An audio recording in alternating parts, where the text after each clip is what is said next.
Hi students, good morning and very happy Christmas in advance. જો કે Christmas તો આવતીકાલે છે, પરંતુ તમને હું આજે એડવાન્સમાં જ વિશ કરું છું. વિદ્યાર્થી મિત્રો, આપણે ઘણા બધા પીરિયડથી જોઈન ધ સેન્ટેન્સ ટોપિક શીખી રહ્યા છીએ. આપણે એની અંદર બધા વાક્યના પ્રકારો શીખ્યા: simple sentence, compound sentence, complex sentence. હવે આપણે શીખશું વાક્યને જોડવાના એક્ઝામ્પલ, અને આના પછીના પીરિયડમાં આપણે કે પરીક્ષામાં જે પૂછાય પેરેગ્રાફ રીતે જોઈન કરવાના હોય છે એ આપણે નેક્સ્ટ વિડીયોમાં જોઈશું.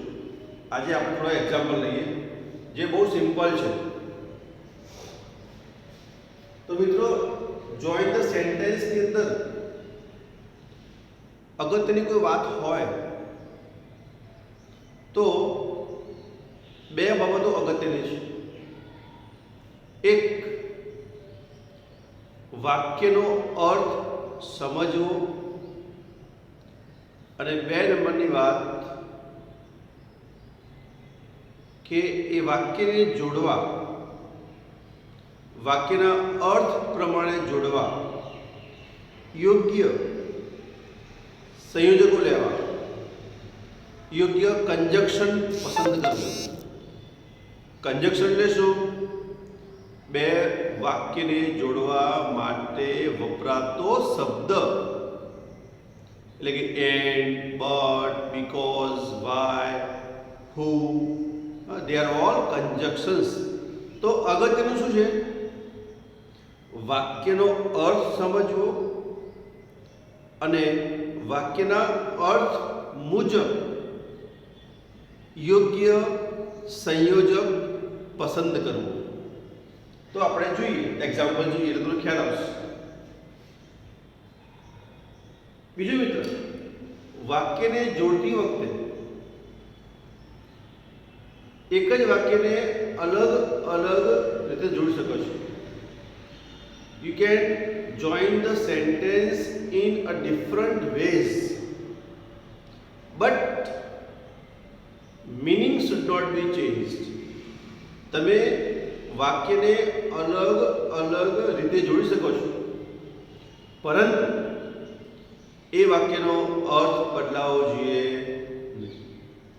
જો અર્થ બદલાયો તો તમારો જવાબ ખોટો. Okay? I took my lunch, then I went to my office. મેં મારું ભોજન લીધું અને પછી હું ઓફિસ ગયો. તો તમે આ વાક્યનો જવાબ અલગ અલગ રીતે લખી શકો છો.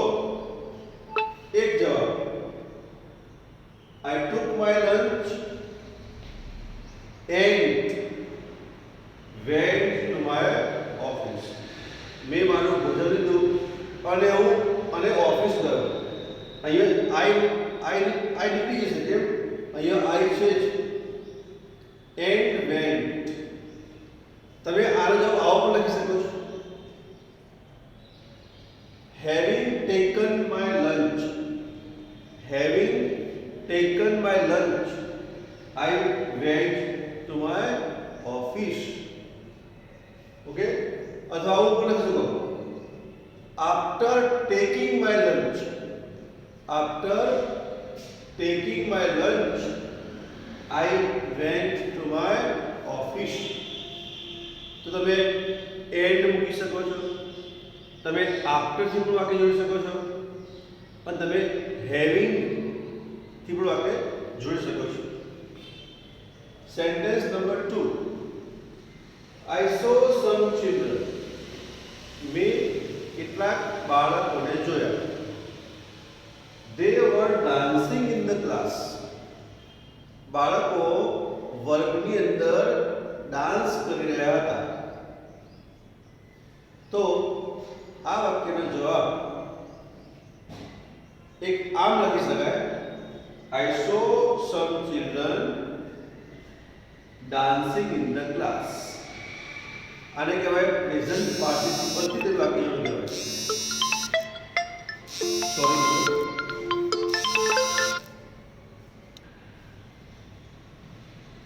સોરી મિત્રો, વચ્ચે ફોન આવી ગયો એટલે મેં ફોનને હવે ઓફ કરી દીધો છે, એરર કોડ કરી દીધો છે. તો આનો જવાબ મિત્રો શું આવશે? I saw some children dancing in the class. બીજું, તમે આનો જવાબ આવો પણ લખી શકો છો. When I saw some children, they were dancing in the class. અથવા I saw some children, મેં બાળકોને જોયા, when જ્યારે they were dancing in the class. Sentence number 3. She is very stupid. તે બહુ જ મૂર્ખ છે. She cannot understand this problem. તેણી આ સમસ્યા સમજી શકશે નહીં. તો તમે આનો જવાબ લખી શકો છો અલગ અલગ રીતે. You can write answer in different ways. First, she is very stupid.